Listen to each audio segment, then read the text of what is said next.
Yes, and as you mentioned, I got the little pop-up that told me it was being recorded. Can you hear me okay? Okay, I see you nodding. Apparently you can. The topic tonight is robotic remote astrophotography. And that sounds like a mouthful. What does that mean? Well, robotic means that the machines are going to do the work for us, so we don't actually have to do the work ourselves. Remote really means the work is done somewhere else. That could be 20 feet away, that could be 1,000 miles away. It's not within reach, so it's not something you could put your hands on. And I approach astrophotography as fine art photography, as opposed to forensic photography or journalism or scientific photography. Fine art photography just means that the photos are produced primarily for aesthetic purposes. I'm not trying to tell a story necessarily. I'm not trying to be truthful or scientific. I'm trying to make a pretty picture. So that's kind of the definition of fine art photography. So doesn't everybody want a robot? Have you ever wished you had a little robot camera that you could send out in the world to take your pictures for you? You could go to bed early and let the camera go out for sunset. You could stay in bed and not get up 2 hours before the crack of dawn and let the little robot go out and photograph sunrise for you. You could be with your camera club, be with your family, do all sorts of things if you had a robot to do your bidding for you. Well, in astrophotography, the mount I have actually claims to be a robotic telescope mount. And so as I go through this, you'll understand a little bit more about what the mount is and why it claims to be robotic. So really, just to demystify things, astronomy or astrophotography equipment is really just like a regular camera. I mean, some of the parts look different, but all the same pieces are there. It's really just like regular photography equipment. The telescope is the lens. That's fairly obvious. The viewfinder is usually done through some form of live view, although sometimes on a telescope you'll have a finder scope that you use as a viewfinder to roughly aim the telescope. As in other forms of photography, we use glass filters. In regular photography, you might use a neutral density or a polarizer filter. We use a lot of colored glass filters in astrophotography. Astrophotography cameras are frequently based on the same Sony sensors that you find in Sony and Nikon and other cameras. They're usually tweaked a little bit differently, but it's really the same sensor line. And of course, there's a tripod that holds all this up. And in fact, I would say most people probably start getting into astrophotography just with the equipment they already have, a mirrorless or a digital SLR camera and a telephoto lens of some sort. And that's really not a bad way to start. So just like in regular photography, you select a subject, you point the camera at it, you frame the subject. So do you want it horizontal or vertical? You focus the camera. You may pan to follow a moving subject if you're following a running horse or a race car or something. And you'll generally take one or more photos. Usually we take more than just one. And then when you're all done, you post-process your images to reveal your vision for that scene.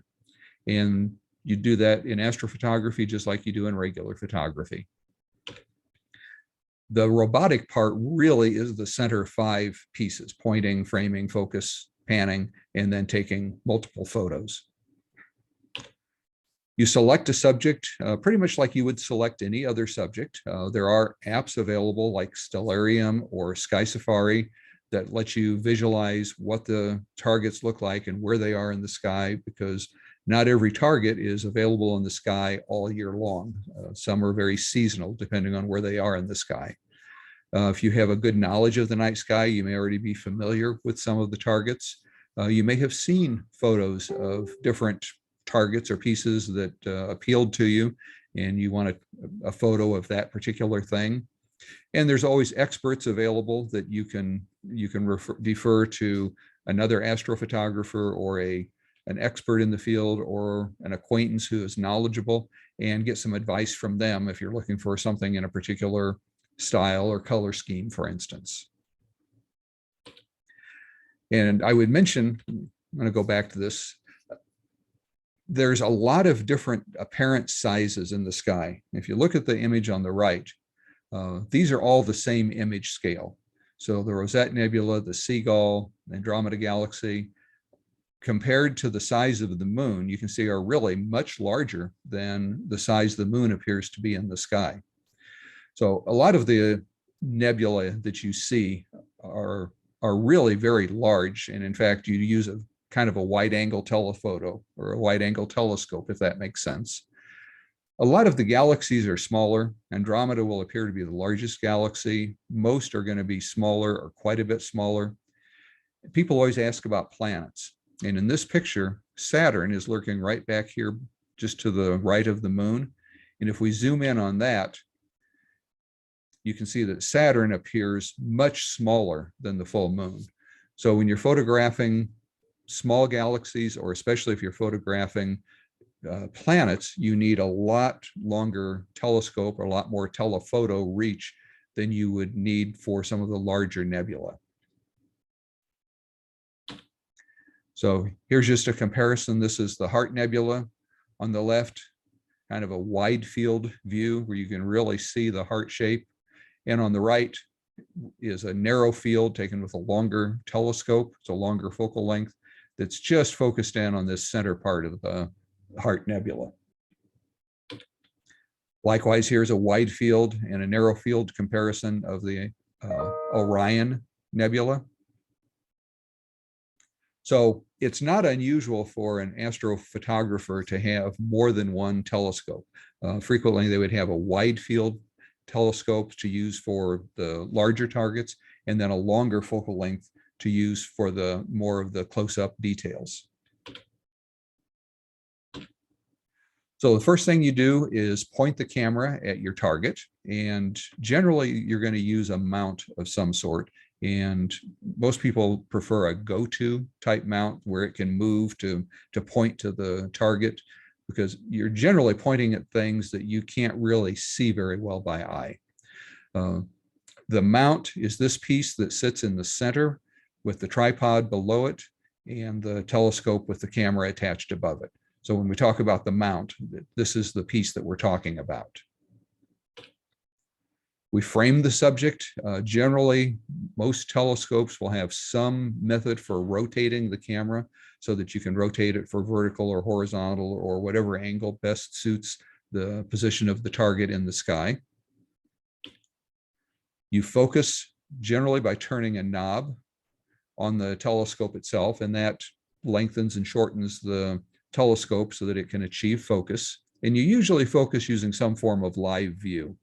If you're using a DSLR, you may just use the live view on the back of your camera, or you may use a live view through an attached computer monitor of some sort. We pan to follow a moving subject, and the sky, of course, is moving. It goes through one revolution every 24 hours. And if the telescope didn't follow the apparent motion of the stars in the sky, you would just get streaks of light rather than pinpoints that look like stars. So it's important that the telescope be able to follow the stars as they move. And it's the mount's job to move the telescope at the same speed the sky is appearing to move so that everything stays sharp and in focus. And usually the mount is controlled either by an attached computer or a hand controller that comes with the mount. So then we take one or more photos. Nearly all astrophotos that you'll see are made from many individual frames that you just take one after another. And then you stack those using software. And what the stacking does is average all of the different images or different frames together. And by averaging, that reduces the noise, because noise is a random occurrence for the most part. When you stack the frames and then average, what you're doing is kind of averaging out that noise. And then you post-process to reveal your vision. One vision might be, and this is, again, is the Heart Nebula.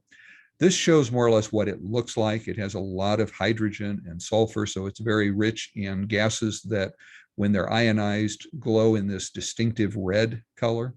There's also a lot of oxygen, but most of the oxygen is kind of lost in the image and hard to see. So another approach is to color process or color map the image to really show what it's made of. And the image on the right, even though it's a false color image, the goal is to maximize the color contrast between the different gases so you can really see where the different gases exist in the nebula. So in this case, sulfur is red, excuse me, hydrogen is green, and oxygen is blue. It's not what it looks like, but it's what it's made of. So just to kind of give you a little bit of history of my trip down the rabbit hole, I think I took this picture of the Andromeda Galaxy back in 2017 or something like that. And I was pretty excited at the time that I had taken a picture of the sky and you could actually make out this whole other galaxy, millions of light years away. It was pretty exciting.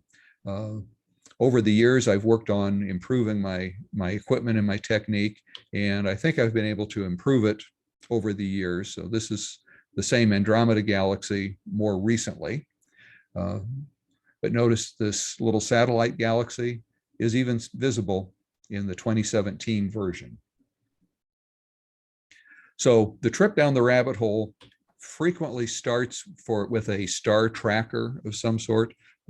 Once you're ready to move beyond just a DSLR or a mirrorless camera on a tripod, and you want to add something to track the stars and get longer exposures, Star Tracker is a good place to start. It adds the ability to track the motion of the sky, which enables longer exposures, but everything else about it is manual. So you have to find the targets, you have to turn it on, turn it off, use an intervalometer or some way of triggering the camera. You have to stand next to it the whole time. But it is a little bit of a gateway drug because some of the heavier duty trackers also allow you to mount a small telescope. So once you have your tracker, you might want to get a small telescope and get that narrower field of view. And one reason for using a telescope versus a telephoto lens is that telescopes are really designed and optimized to photograph points of light without a lot of chromatic or other aberrations that you may get. Whereas a typical DSLR lens, even the best telephoto lenses, have a surprising amount of defects when you start photographing just little points of light. So the next thing you might do is move up to a proper telescope with a true go-to mount. The go-to mount is really useful because you can control it with a hand controller, and once it gets oriented to where it's sitting under the sky, it can point the telescope for you. So when you're trying to point the telescope at things you can't see, it's a lot easier. Generally, you're going to get better tracking, more robust process, heavier duty tripod and mount. Like I mentioned, the telescope optics are optimized, but it's still a very hands-on experience. So if we want to go beyond that, the next step would be to add some form of computer control.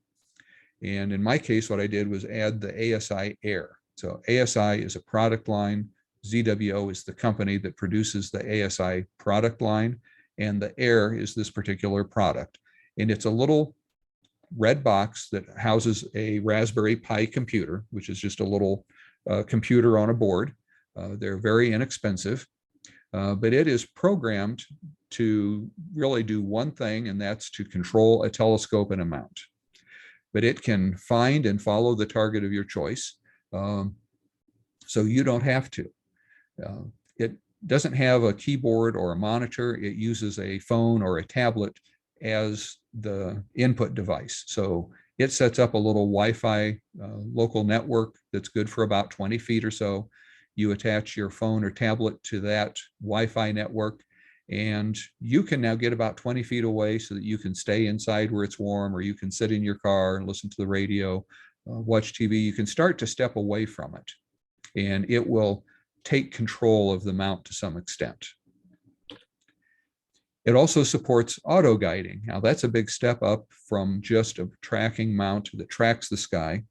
What an auto guider does is use a second small telescope and camera, and it takes its own pictures of the sky, and it'll pick out one or more stars and lock onto that star. And so when it sees that star drift in the field, it can send precise little corrections to the mount to keep that star centered on the pixel where it started. So that gives you even longer exposures that you can take, and longer exposures let in more light and more fully fill the pixel wells and give you better image quality. It also can connect to the camera. In this case, it's a dedicated ASI 6200 is the model, but it's a dedicated astronomy camera. In this case, it's a monochrome camera, meaning it doesn't have that color filter array on the front. And that will get you cleaner images and also lets a little bit more light through to the sensor. But the ASI Air can also control the camera, and it can also download the images and interpret the images. And besides the ASI cameras, it can also connect to most Canon and Nikon cameras, but that's mostly just Canon and Nikon. The advantage of that now is that the ASI Air can take a picture through the telescope, look at the star pattern, and do what's called plate solving, where it figures out exactly where it's pointed in the sky. And if it knows what target it's supposed to be looking at and where that is, then it can move the telescope automatically by moving the mount to center the target that you're after. So you don't have to be able to see the target at all. The telescope can actually find it for you. Hard to see in this picture, but now there's a filter drawer added here. Remember I mentioned this is a monochrome camera and that we frequently use a lot of glass filters. What the filter drawer does is give you a little slot that you can pull out and screw in about a 2-inch diameter glass filter. And what those filters do is let you pick out specific wavelengths, such as the red for hydrogen or the cyan color for oxygen, as well as using just natural red, green, and blue for natural color images. So you can switch out those filters and get different kinds of pictures. Those filters are so important. I've got a couple slides here just to show how that works. Because it's a monochrome camera, what you're getting back is a grayscale black and white image. So here's a black and white image of a portion of the Veil Nebula. This is called Pickering's Triangle. And this is taken through the hydrogen red filter. So everything in this picture was glowing or giving off red light. And the Veil Nebula that you see here, these are streams of hydrogen gas. And this is a pretty large area. Then I take a second photo using an oxygen filter, and oxygen glows in a cyan color. So now we see a similar structure, but it's different. This is the hydrogen. This is the oxygen. And if we put those together in a program like Photoshop and color map the two different layers, like magic, now we get a color image where red represents the hydrogen and cyan represents where the oxygen was. So that's how you create a color image from a monochrome camera using these different colored filters. And there's all sorts of art and science that goes into how you choose to color map your image.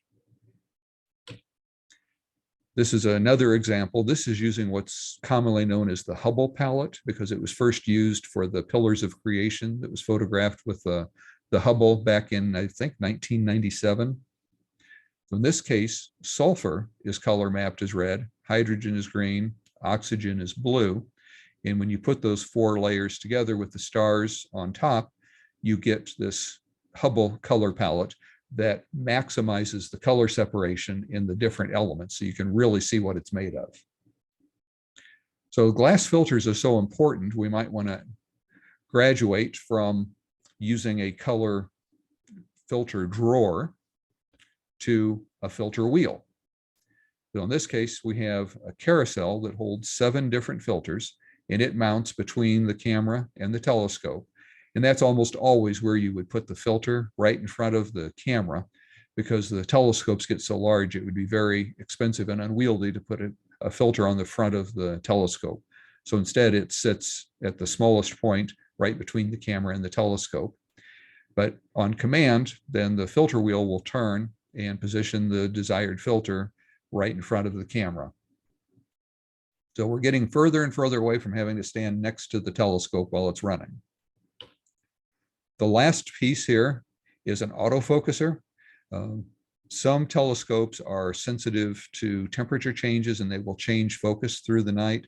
So it's real convenient to have an autofocuser that is literally a little stepper motor that attaches to the knob on the telescope, and it can turn that knob and the computer can watch the image coming from the camera and turn the knob to get the sharpest possible image. So the ASI Air is a great step that will get you maybe 20 feet away from the telescope. It can find and follow targets. It can change filters for you. It can automatically focus and refocus the camera. And you can set up rules, for instance, to have it automatically refocus every time you change filters, because different wavelengths will actually focus at different points. And it controls the camera exposure and records and saves the images. So it's a nice one-stop shop that's all integrated, but it's really not designed for true remote use. It has a bit of a learning curve, but it's really quite simple because it handles everything all in one box for you. So when you learn that one box, you've essentially learned everything and it has it all integrated. If we want to get further away from the telescope, we need to move to a full-fledged computer.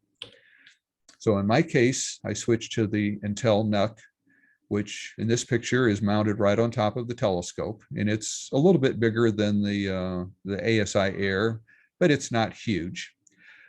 The challenge with it, it's a true PC Windows computer, but now you become the integrator. You have to figure out what programs you want to use and how you want them to work together. So in my case, I'm using a program called Voyager, which is kind of the top level control, and it manages the whole system. But then I also had to connect Voyager to an ASCOM set of drivers that control the mount. In this case, I was using a program called PhD2 that did the auto guiding. So that has to be linked to Voyager. I added a Pegasus rotator, and that's the blue piece you see right here. And it can actually rotate the camera for me to get the same field of view with, vertical, horizontal. How do I want the object framed on the camera sensor?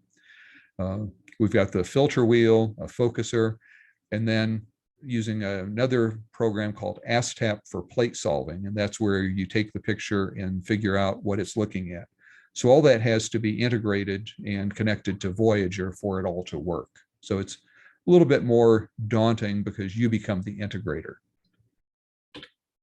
The advantage is that now you can go remote, that as long as the NUC is connected to the telescope and connected to the internet, then we can use a remote desktop application to connect to the NUC and control it from anywhere in the world where we have an internet connection. And that's how you go remote. So just for instance, that's what the remote desktop looks like. Looking at Voyager, here we can see a preview of the image it just took, some of the settings, and it tells you a whole bunch of messages that are scrolling across the screen as it runs. So it's time to go remote. Now we've got all of the technology figured out, but we need a place for the telescope. You have a few options here. You can put it in your own backyard, and that's a real convenient option for a lot of people, especially if you live in an area where you have a fairly dark sky. If you don't have a dark sky, you might have access to a remote location that either you own or you have access to through a friend, and you can put your telescope out there. Or a third option is you can rent a spot in a remote observatory. You can also rent time on a fully configured system that's somewhere else in the world. So both of those options are available. And I looked at that and thought, well, that sounds like an interesting opportunity. Because I have a pretty talented family. Our son is a heavy equipment operator and works for a local electrical contractor here in St. George. So running machines, burying cable, doing that sort of thing is just second nature to him. Our son-in-law is a welder fabricator, and our daughter and son-in-law are also in the process of moving to the St. George area. Both of them want some sort of a rural kind of independent, not quite off the grid, but almost off the grid kind of lifestyle rather than living in town. And our grandson, in fact, is an engineering student at DSU, probably in his third year. Of course, Deb, most of you probably know, my wife, is smart and she's willing to jump into anything. and I'm crazy. So that's a great combination. And with that background, Utah Desert Remote Observatories was born. And it does have a website at utahdesertremote.com. So feel free to go there and check it out after the presentation. We have two main business models. One is pier rental, where people can rent a pier to set up their own telescope. And we also offer by the hour rentals. So you can rent one of our systems by the imaging hour, and you get the files when it's done, and we do all of the dirty integration of setting up the telescope and getting all the software to work and so forth. But because it's all done over the internet, the customers really can be anywhere in the world where they have an internet connection. They don't need to be local. The pier rental is renting by the month with a 1-year lease. We're putting in an observatory building that will hold 16 piers. There's a concrete foundation, kind of terminology. There's a concrete foundation for each pier, and then the pier is a steel pipe that comes up from the concrete that the telescope mount actually sits on.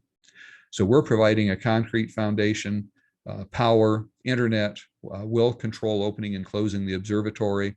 We'll provide weather and sky data, an on-site caretaker, and if they need, we'll even build a pier for them. Remember the son-in-law that's a welder and fabricator. He can build beautiful piers.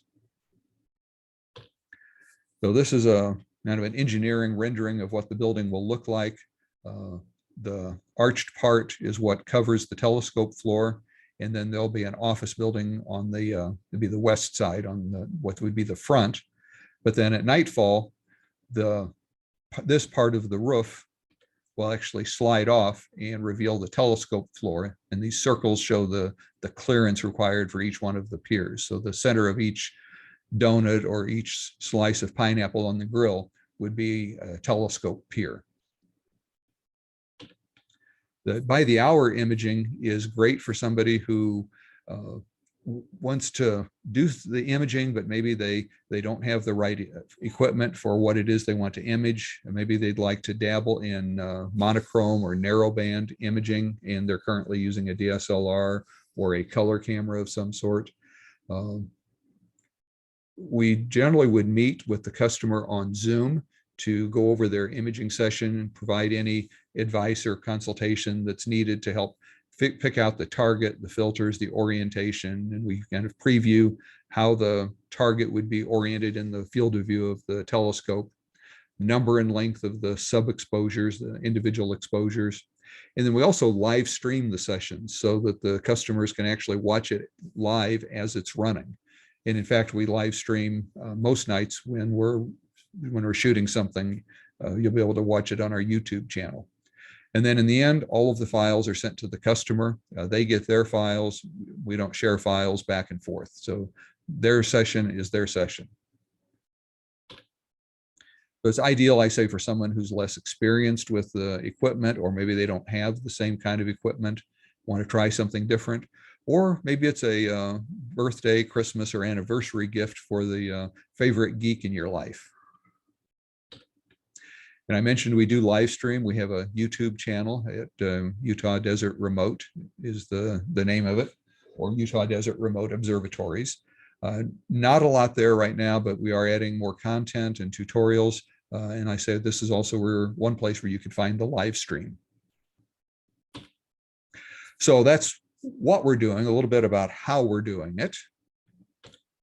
But we started with a search for property, and we really wanted a dark sky, which there's a Bortle scale where a Bortle 1 would be as dark as it can get, and a Bortle 10 would be like downtown Los Angeles or Las Vegas.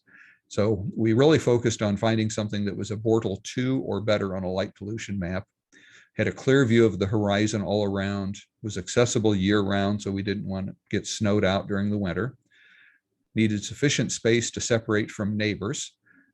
We needed utilities, and especially water and power, and really we needed high-speed internet because, again, this is an internet-based operation.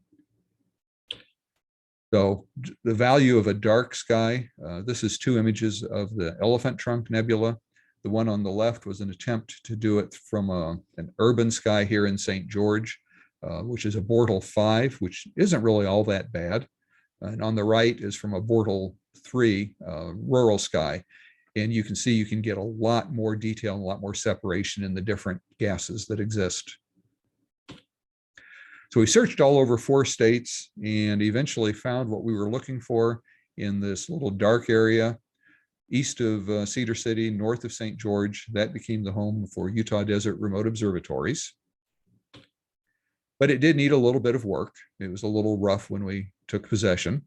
So the first thing we had to do was demolish the old structure, and it got carted away in 3 large roll-off dumpsters. And that's our son and his son operating the little excavator. We created an RV parking pad so that we could put some RVs out there and have someplace to stay while we're working on it. And we set up an RV as a temporary office. So that's the current home for Utah Desert Remote Observatories. We decided it would be smart to build a little prototype so that we could really work out some of the control issues primarily. So we decided to build a little 10 by 12 foot Quonset hut design building with a single pier inside. But we wanted to use the same process, the same kind of Quonset hut, the same technology that we were going to use for the full building. But it would give us an opportunity to test building methods and control systems and so forth. So the building itself rides on 2 24-foot long steel I-beams. So here's our son mixing up some concrete. This is the 24-foot long I-beam supported on posts that go down about 3 or 4 feet into the ground. Here is the concrete riser that comes up from the foundation. So there's a block of concrete about 6,000 pounds that goes down 3 to 3.5 feet deep below grade. And then this 24-inch diameter concrete riser comes up, and that'll come up through the floor of the observatory. So then we needed to assemble the Quonset hut, and you basically bolt the hoops together and then stand them up and bolt one to the next, one to the next, one to the next, one to the next, one to the next. And you just keep going like that, and eventually you have a Quonset hut. Then we framed up and added the back wall. This is adding the floor inside the observatory. You can see we slid it back and we start framing and adding the plywood to create the floor boxed in around the riser. And once we had the floor, then we needed to start building the walls. So again, this is a little time lapse of first Deb and I building the walls, and then our son came out and joined us, and with the 3 of us, it got going a lot faster and got all the walls built up around the observatory, which actually sit inside that sliding part.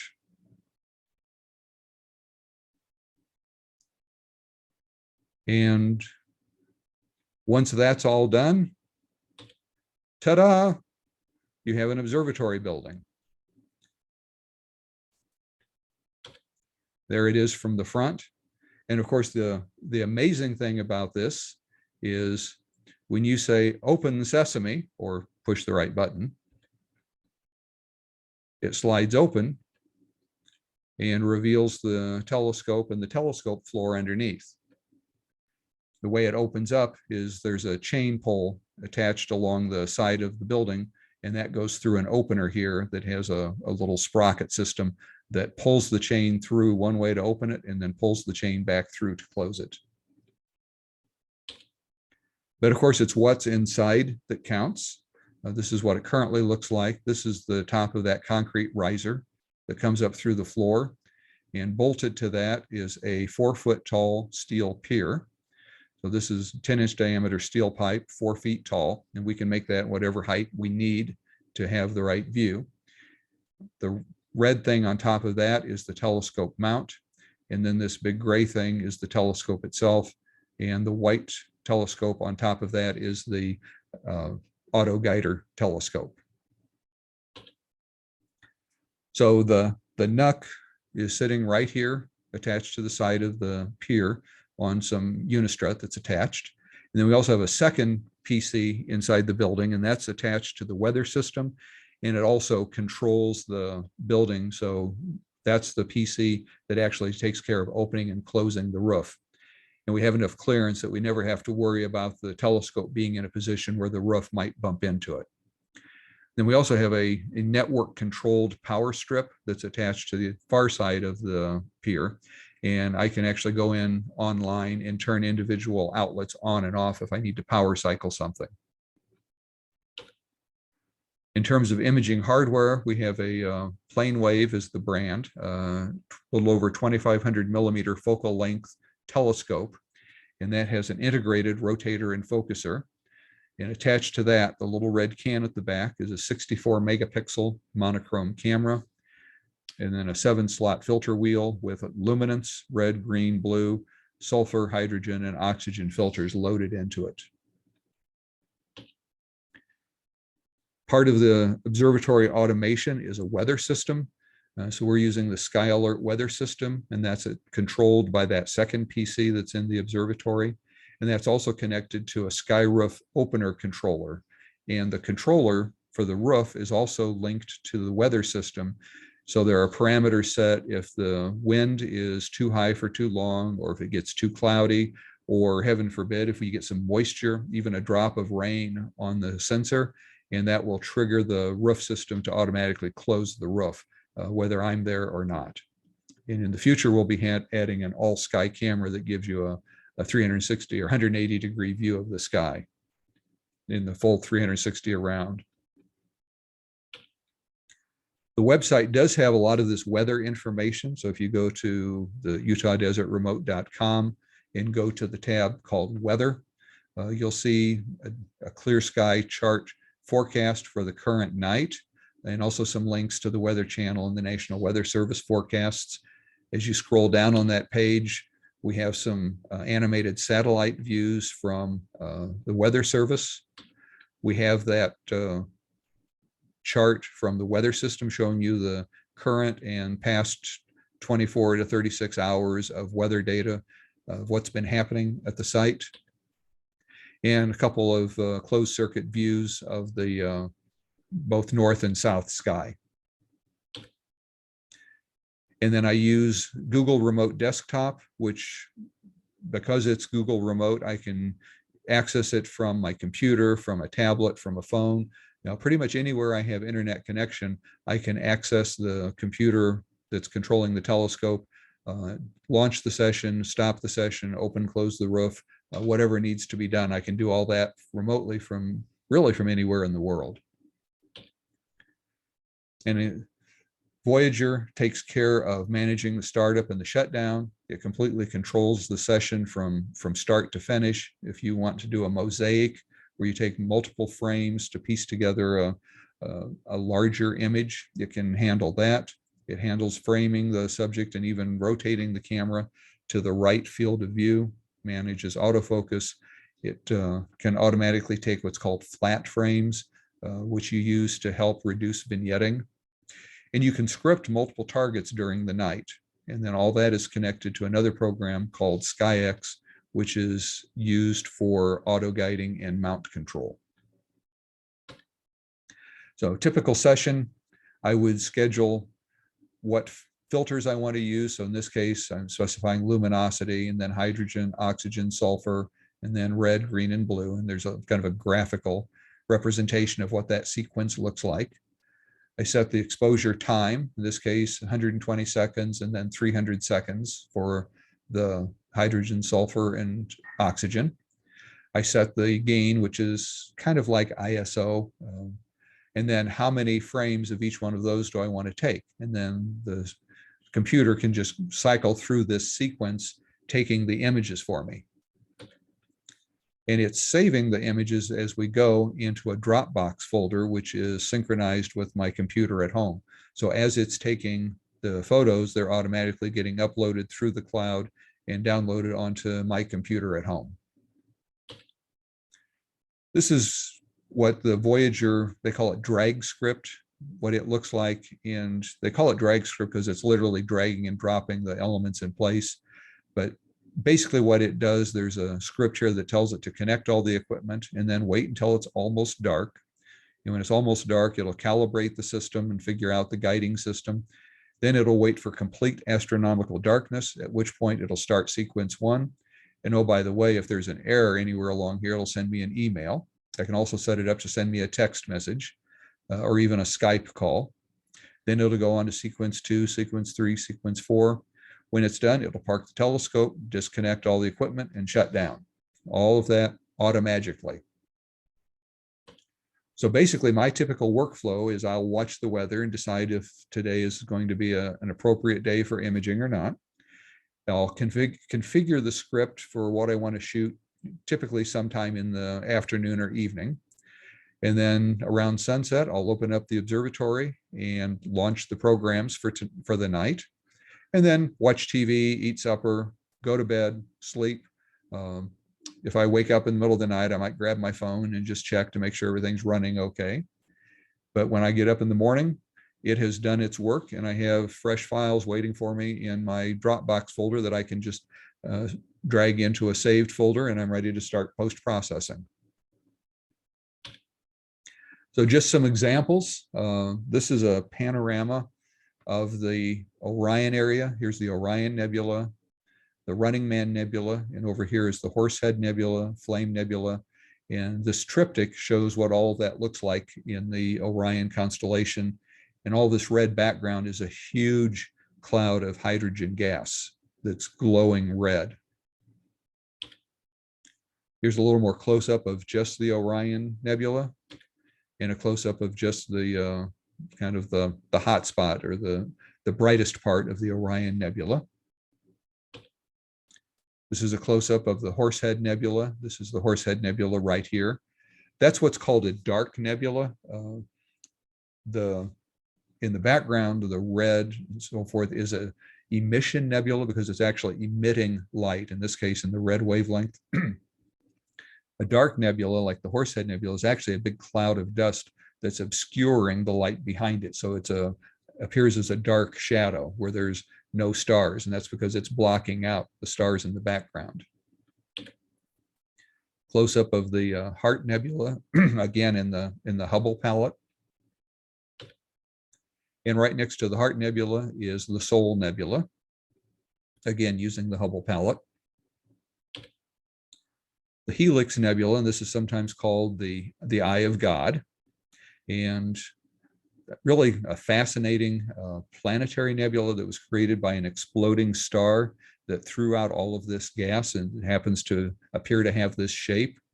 But we can also have some fun with that and create what I call the Photoshop Nebula. The Moon, a little bit closer to home. This is the Elephant Trunk Nebula, and this is in an HOO color palette. So hydrogen is red and oxygen is green and blue. And again, it's hard to see the individual gases, but as we saw earlier in the Hubble color palette, where sulfur, hydrogen, and oxygen are color mapped to red, green, and blue, you get to see a lot more of what's there. This is the Lagoon Nebula on the bottom and the Trifid Nebula up at the top. And again, just a huge cloud of ionized hydrogen gas, glowing red.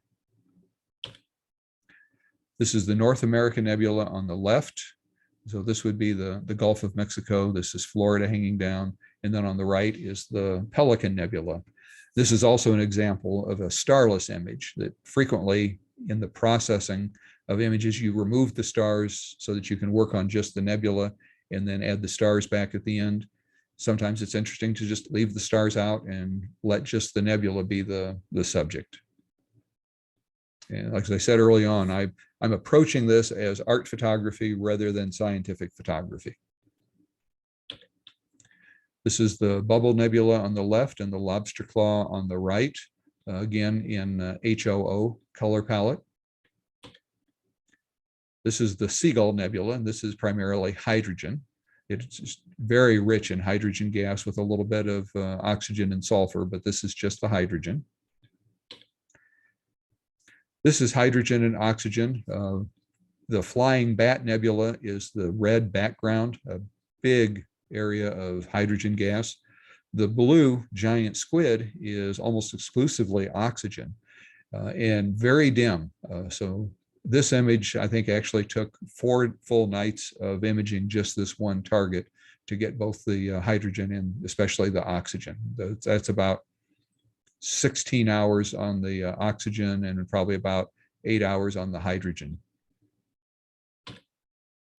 This is the Eastern Veil Nebula, again in the HOO color palette.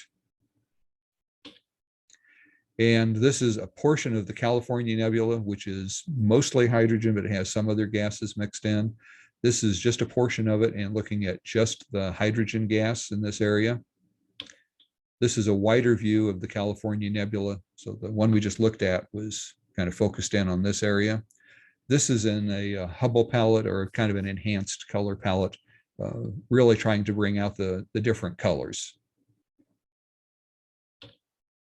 So the future out there is we are offering by the hour rental now. It is available.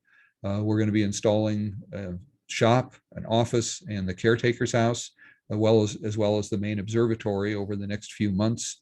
I've got a couple thousand feet of roads to build and run water, power, and internet out to all the buildings. And we hope to have it in full operation in mid-22.